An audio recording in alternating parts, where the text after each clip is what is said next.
Bienvenue à l'émission Territoire et Aménagement. Dans ce numéro, nous allons passer en revue les principaux projets en cours d'exécution à travers le pays. Et là-dedans, nous aurons surtout les chantiers qui ont connu une relance d'activité après quelques temps d'interruption. Et pour faire cette revue, nous allons avoir besoin des explications du coordonnateur technique des grands travaux, M. Oscar Otoka. Monsieur Otoka, bonsoir et merci d'être avec nous. Bonsoir. J'ai l'habitude de l'appeler sympathiquement la carte SIM de la maison, car il connaît au centimètre près les dimensions de tout ce qui se construit dans ce pays. Pour interroger Monsieur Otoka, je suis avec Michel Aubonne. Michel Aubonne, bonsoir. Bonsoir Jean-Claude. Et pour ouvrir les hostilités, vous avez choisi l'hôpital Mère et Enfant Blanche Gomez, car en tant que femme, vous êtes très intéressée. Ah oui, effectivement, en tant que femme, par conséquent, mère, mon souhait serait de voir l'hôpital Blanche Gomez reprendre ses activités, mieux ses lettres de noblesse. Et donc, ma première question est de savoir, monsieur le coordonnateur, à quand la fin des travaux de l'hôpital mère-enfant? Les travaux ont été relancés? Si oui, à quel niveau d'exécution sont-ils actuellement? Alors, la réhabilitation de l'hôpital Blanche Gomez, le chantier a été donc divisé en deux lots. Le premier lot concernait le premier bâtiment de 4 étages, d'environ 100 lits. Et le deuxième, c'est le bâtiment de 3 étages de 91 lits environ. Le premier lot, il avait été financé donc par la BADEA avec un appui de l'État congolais.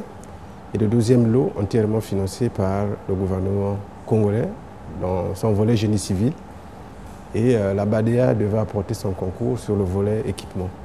Alors sur le volet génie civil du deuxième lot, il y avait un reliquat à payer de 2,4 milliards environ. C'est pour ça que l'entreprise n'ayant pas reçu les fonds, les travaux avaient été arrêtés. Le gouvernement de la République vient donc de faire un effort en versant 1 milliard et l'entreprise donc s'emploie à reprendre les travaux. Et nous sommes en discussion avec la société Zengui pour que le 1,4 milliard qui reste, il s'agit d'une grande entreprise avec des grandes capacités de préfinancement, pour que l'entreprise puisse préfinancer et puis le Congo verra comment rembourser à travers une dette. Donc sous peu, les travaux devront s'achever. Il n'y a pas une date approximative? Non, je ne donnerai pas de date, mais les travaux vont reprendre et je dirais, avant la saison des pluies, le chantier sera libéré. On garde notre mal en patience. Voilà. Parce que cet édifice se trouve sur une route stratégique, la route de l'aéroport, et elle fait un peu partie des vitrines de la ville de Brazzaville. Il serait souhaitable que ce chantier soit terminé assez rapidement. Pas seulement en termes stratégiques en ce qui concerne son positionnement, mais en termes de santé. Il fait Brazzaville, la population ne cesse d'accroître. Et cet hôpital est beaucoup attendu par les populations de Brazzaville. Exactement. Alors, à Talangaï, nous avons 2 échangeurs. Il y en a un qui est opérationnel depuis Belle-Lurette, mais l'autre est toujours fermé au trafic. Pourquoi? Un problème d'argent, un problème de paiement, des factures. Et, grâce à l'emprunt obligataire, le gouvernement a pu dégager donc une certaine somme. Et l'entreprise SGEC a été payée à hauteur de 2 milliards, somme équivalente plus ou moins aux travaux restants. Donc l'entreprise a repris les travaux, mais par contre, elle doit pouvoir commander le bitume. Donc tous les travaux préparatoires de socle, de sous-bassement seront exécutés jusqu'à attendre le bitume qui arrivera certainement au mois d'août. On n'a pas de bitume en ce moment dans la ville? Non. Donc depuis un certain temps, comme les travaux étaient arrêtés, tous les stocks étaient quasiment épuisés. Donc avec ce paiement, l'entreprise a commandé du bitume qui sera acheminé certainement au mois d'août. Et on peut l'ouvrir à partir de quand à peu près? Aussitôt, dès que le bitume sera arrivé, c'est vrai, c'est le travail le plus coûteux, mais le moins contraignant en termes de temps. Donc aussitôt le bitume arrivé, on se mettra à l'épreuve et tout le sous-bassement sera déjà préparé et les choses iront très très vite. où on n'arrivera pas à la saison des pluies et on verra cet échangeur. Et cet échangeur sera relié à quelle artère? Cet échangeur, c'est le premier que nous appelons le premier passage à niveau qui dessert l'avenue Maringouabi. Et puis de Talangaya Wendy, il n'y a qu'un pas. Hein. J'aimerais qu'on parle un peu du lycée de la Révolution. Justement. Le lycée, pour les gens qui ont oublié, ce lycée non, pas du tout. Le 4 mars 2012. Mais est-ce qu'à la rentrée prochaine, le lycée de la Révolution pourra rouvrir ses portes à nouveau pour alléger un peu le lycée Agostino Neto qui est aujourd'hui saturé? Affirmatif, je le dirais par un seul mot, que là aussi le gouvernement a fait un grand effort.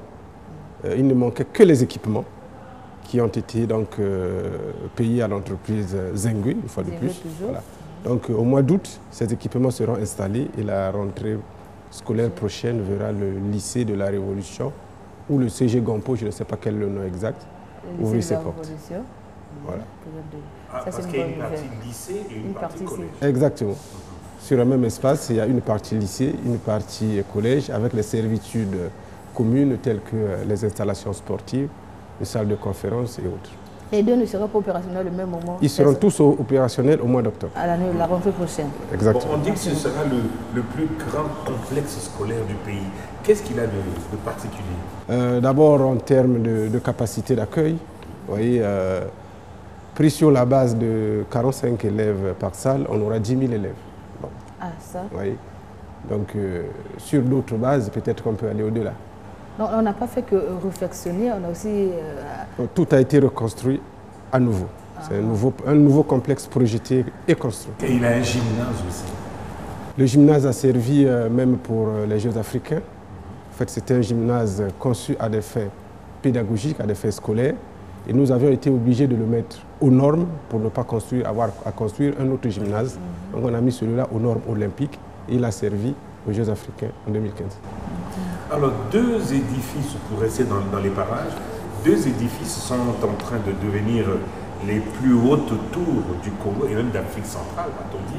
Il s'agit des tours jumelles qui sont au chantier, à l'ex-chantier Chakona. Elles auront chacune 30 étages. À l'échelle du Congo, on peut déjà parler de gratte-ciel. Alors, où est-ce qu'on en est avec ces deux édifices? Les travaux se déroulent normalement. C'est un projet de coopération avec la République populaire de Chine, financé par Exim Bank Chine. Le financement, il est disponible. Donc aujourd'hui, je vous invite à aller visiter les travaux d'une immensité terrible. Vous voyez, même pour confectionner les bétons, ce n'est pas notre ciment fabriqué dans nos cimenteries. On en a pourtant 5. Mais aucune cimenterie ne fabrique le ciment capable d'avoir les résistances de cet immeuble. Donc on est obligé d'importer spécialement. On a besoin d'un ciment particulier. Plus les tours sont hautes, plus les charges sont énormes. Et plus les charges sont énormes, il faut un béton aussi consistant qui résiste à beaucoup de mégapascales de charge pour résorber un peu les surcharges du bâtiment. Alors très rapidement, qu'est-ce qu'il y aura dans ces deux tours? C'est un centre commercial, donc il y aura un volet hôtel, il y aura des appartements et il y aura un volet administratif. Voilà. Bref, un centre de conférence avec les salles requises. Cordo, je ne sais pas si vous êtes au courant, mais aux alentours de ce chantier, il y a comme une érosion qui est en train de prendre corps là. Je ne sais pas, est-ce que ça ne va pas freiner les travaux? Il y a la terre qui est en train de se dégrader tout autour, là, devant le regard impuissant des populations qui vivent, des populations riveraines. Bon, il est vrai qu'aujourd'hui, Brazzaville est en proie d'érosion partout, mais celle-là, pour le moment, n'est pas la plus critique. Il y en a bien d'autres qui sont plus critiques. Et nous avons donc discuté avec les amis, que ce soit ceux des travaux publics, ceux de la ville, et nos amis aussi des finances, qui sont en train de préparer les conditions financières pour essayer d'éradiquer ces érosions, surtout à Brazzaville et aussi à Pointe-Noire, à Mongo Kamba et à Matombi. Ok, mais les chantiers, ça ne se fait pas seulement du côté nord de Brazzaville, du côté sud également. Maintenant, j'aimerais qu'on parle de la corniche sud de Brazzaville. En voilà encore un projet dont la fin est attendue par les populations. Nous savons tous que cette corniche va décongestionner le trafic sur l'avenue de l'OIA, en partant de la case de Gaulle jusqu'au pont du Jouet. Et c'est 5 km de route surmontée d'un viaduc. À quand la fin des travaux? Alors, la fin contractuelle des travaux, c'est le premier semestre 2018. Donc, quasiment dans moins d'une année. La route principale se déroule sur 5 km 200. À cela, il y a aussi plus de 6 km de voirie à Bakongo et Makelekele. Et il y a aussi un volet lié à la prise en charge des maraîchers qui avaient été expropriés le long de la route. Et aussi un volet sur la construction des atomes c'est aire de transit des ordures ménagères, en sigle ATOM. Donc au total, 8 atomes seront construites à Bakongo et Makelekele. Pour le moment, il n'y a que 3 qui sont construites parce que les espaces à libérer ne sont pas encore expropriés. Donc le projet se déroule normalement sur le financement de l'Agence française de développement. Et aujourd'hui, nous sommes en train d'étudier la solution au niveau du pont du Djoué, au niveau du croisement avec la route nationale numéro 1. Et la possibilité d'ériger un échangeur pour fluidifier le trafic, surtout lorsque le tronçon Kinkala-Mindouli sera ouvert. Il y aura beaucoup de poids lourds en provenance de Pointe-Noire qui arriveront par là. Donc il faut étudier comment par là aménager un passage dénivelé pour ne pas qu'il y ait engorgement du trafic. Alors, l'université Denis Sassou Nguesso à Kintélé, qu'est-ce qui se fait là-bas actuellement? L'université Denis Sassou Nguesso, pour un coût de 241 milliards, à ce jour, il est payé 69 de payer. Et dans 10 milliards venaient d'être payés grâce à l'emprunt obligataire. Alors, ce qui fait que les travaux vont pouvoir reprendre. Et nous visons en principe la rentrée scolaire prochaine, mais il faut encore un effort financier pour que cela puisse l'être. Et puis, parlons des travaux du barrage de Sounda. Voilà encore un vieux projet qui a été réactualisé il n'y a pas longtemps. Quelles en sont les dernières informations en provenance de ce barrage? Le barrage de Sounda est en étude avec la Banque mondiale, la Société financière internationale. Et les études en principe seront livrées à la fin du mois. Il y aura une restitution où tous les partenaires seront conviés à suivre. Vous savez que le site a une capacité de plus de 1000 mégas, mais on ne pourra pas construire un barrage de 1000 mégas parce que plus la chute elle est haute, plus la retenue elle est grande. La retenue, c'est ce lac qui se forme en amont d'un barrage hydraulique. Et cette retenue, si elle est grande, il y aura les risques de noyer certains grands centres même du Grand Niari. Donc, on se situerait autour de 500-600 mégas pour éviter la catastrophe. Il faut aussi respecter l'environnement. Donc, nous attendons les études qui sont en train d'être élaborées par la Société financière internationale et la restitution, comme je l'ai dit, c'est à la fin de ce mois. D'accord. Alors, sortons un peu de Brazzaville, M. Otopa, pour parler de l'aéroport de Pointe-Noire avec le second module de l'aérogare qui est en cours de construction en ce moment. Essayez d'en parler. Le second module de Pointe-Noire, les travaux sont exécutés à 100%. L'aéroport a souffert parce que l'État congolais n'ayant pas apuré sa dette vis-à-vis de l'entreprise, l'entreprise n'a pas voulu monter la station d'épuration. C'est juste la station d'épuration qu'il fallait monter. C'est un travail de 2 semaines. Et la station, elle est là, le génie civil est fait. Il s'agissait de poser la station et connecter la station d'épuration. Aujourd'hui, avec l'appui de la société AERCO, un accord a été trouvé pour que l'entreprise China Jiangsu, qui a construit l'aérogare, puisse connecter cette station-là, et ce qui est fait. Donc on est juste en train de vérifier les équipements parce que les équipements sont restés beaucoup de temps sans être utilisés et certains se sont grippés. Donc il faille juste recommander certaines pièces, les remplacer et l'aéroport sera fonctionnel. Et puis on ouvre donc le chapitre des routes. L'année dernière, le chef de l'État mettait à la disposition des populations le premier tronçon du corridor Ouesso-Sembe-Soanké. Est-ce que les travaux pour le deuxième tronçon, je parle de Sembe-Soanké, ont été relancés également? Alors, avec l'appui donc de la Banque africaine de développement, le premier tronçon avait été financé, les travaux exécutés, inaugurés par le chef de l'État. Donc la route du cacao est aujourd'hui bitumée de Keta à Sembe sur 170 km environ. Et la BAD, toujours dans le souci d'apporter son soutien à l'État congolais, a mis en place le financement du deuxième tronçon partant de Sembe à la frontière Gabon, divisé en deux lots. Le premier lot allant de Sembe à Sonké, 85 km. Le deuxième lot de Sonké à la frontière Cameroun, y compris une bretelle de Tam à Lati, pour desservir un peu l'interland profond du Congo. Alors aujourd'hui, on parlera plus de deux lots, puisque les deux lots ont été adjugés à la même société Sino-Hydro, qui s'est installée sur place, et les travaux de déforestage ont commencé pour les deux lots. Ils sont en train d'exécuter les travaux actuellement. Exactement. Alors, il y a un chantier qui est arrêté au centre-ville de Brazzaville et qui gêne considérablement la circulation. C'est le chantier Eiffage, au rond-point de la Coupole. Où est-ce que vous en êtes? D'abord, quelle était la finalité de ce chantier? Parce que les Brazzavilliens n'ont toujours pas compris la nature des travaux qui se font là-bas.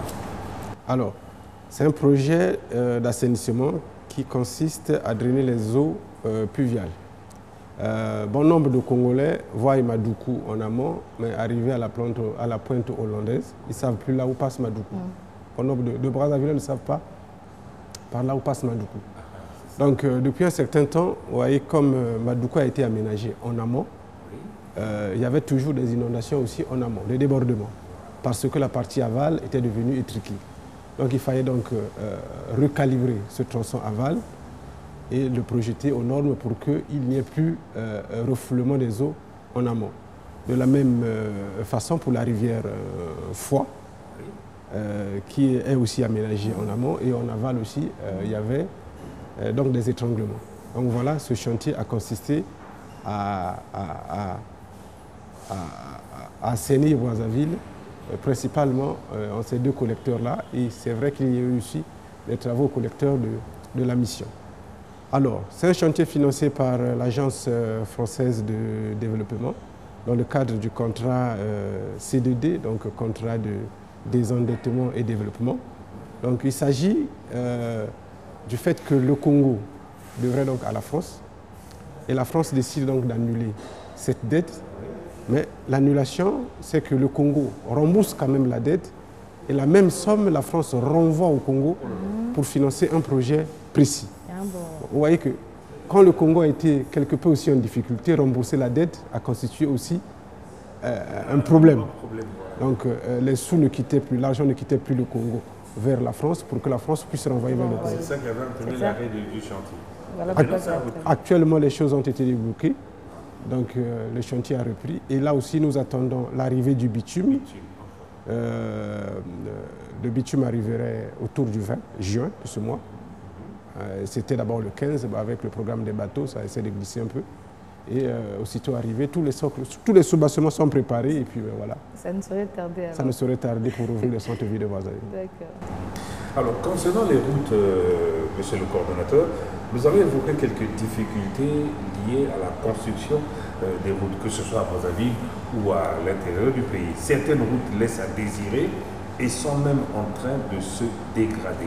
Dites-nous un peu, quelles sont les normes en vigueur en zone équatoriale où nous sommes pour construire les routes, supposant que les normes ne sont pas les mêmes en zone équatoriale ou en zone désertique comme en Mauritanie ou en Algérie. Quelles sont les normes en vigueur chez vous? Alors, quand nous construisons les routes en zone équatoriale, principalement, il faut tenir compte de l'assainissement des routes. Les routes doivent être bien assainies. Et ensuite, chez nous,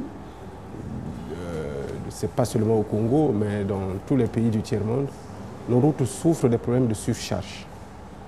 Je prends le cas de la route, du tronçon de route Kombo-Mukondo. Kombo-Mukondo, oui. Voilà. Vous voyez bien que au niveau d'un arrêt appelé la ferme, la route est complètement dégradée. Et pourquoi? Et pourquoi la route se dégrade à cet endroit? Cette dégradation devient un ralentisseur naturel. Voilà. À cet endroit, les gens se sont habitués. Il y a quelque chose de malheur peut-être à cause de la vitesse. Alors pourquoi la route se dégrade-t-elle spécifiquement à cet endroit? C'est un bas-fond, le collecteur est certainement bouché et par conséquent, les eaux se sont frayées un passage au-dessus de la chaussée. On sait que vulgairement, l'eau et le goudron ne s'aiment pas et d'où la chaussée, elle est dégradée. Voilà la première cause de dégradation de nos routes. La deuxième, c'est les surcharges. En zone CEMAC, nous dimensionnons nos routes qui supportent 13 tonnes à l'essieu. Voilà le paramètre de dimensionnement des routes. 13 tonnes à l'essieu. En Afrique de l'Ouest, ils sont à 12 tonnes à l'essieu. Dans les pays comme les Pays-Bas, ils sont même à 10 tonnes à l'essieu. Mais nous sommes allés jusqu'à 13. Qu'est-ce qui se passe? Nous observons les véhicules surchargés jusqu'à 25 tonnes à l'essieu. Et ça, il y a point sans nom. C'est une situation qui devrait s'arrêter. On constate que vous voyez bien que sur la route Pointe-Noire-Brazzaville, il a été mis en place des péages, non seulement des péages, mais aussi des postes de péage.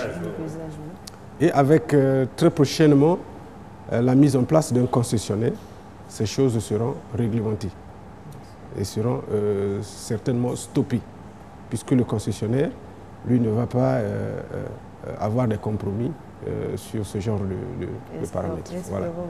Voilà. On voit bien à la RN2 comment les grumiers sont en train de saccager la route. Ça fait pitié quand même.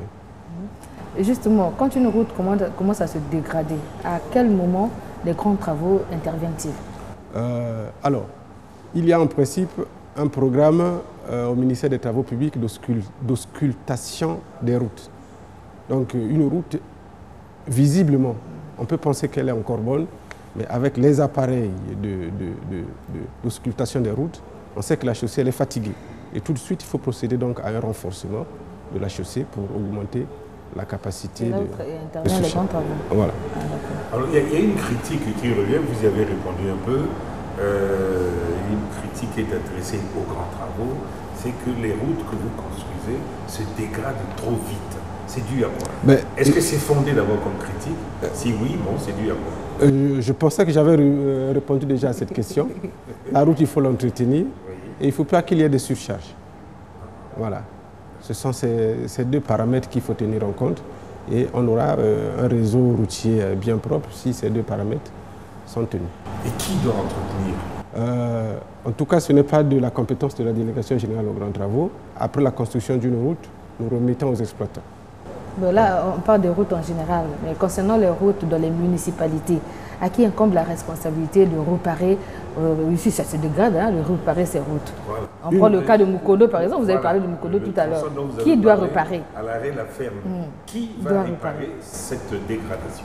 Une municipalité, c'est une entreprise qui a des recettes et des dépenses. Je crois comprendre que, M.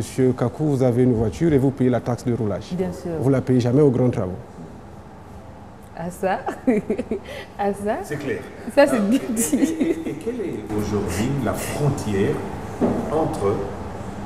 des responsabilités entre les grands travaux et le ministère en charge de l'entretien routier? La route, il faut l'entretenir. Oui. Il y a l'entretien. Il y a l'entretien courant, il y a l'entretien périodique. Oui. L'entretien courant, c'est chaque année qu'il faut entretenir la route. L'entretien périodique intervient chaque 5 ans. Et ce n'est qu'après 3-4 entretiens périodiques qu'on peut passer au renforcement de la route. Donc, vous voyez, si ces étapes-là n'ont pas été respectées, on ne peut pas s'attendre à une route qui va durer des années. Voilà donc ce qu'on pouvait dire sur l'ensemble des chantiers en cours d'exécution à travers le pays. Nous étions donc avec le coordonnateur technique des grands travaux, M. Oscar Otoka. Michel, à moins que vous ayez une autre question à poser, je pense nous avons épuisé notre JBC. Je crois. M. Otoka, merci. Merci à vous d'avoir suivi cette émission. Je vous rappelle que l'émission Territoire et Aménagement est diffusée le lundi à 20h50 sur Télécom. Au revoir et au prochain numéro. Au revoir. Au revoir.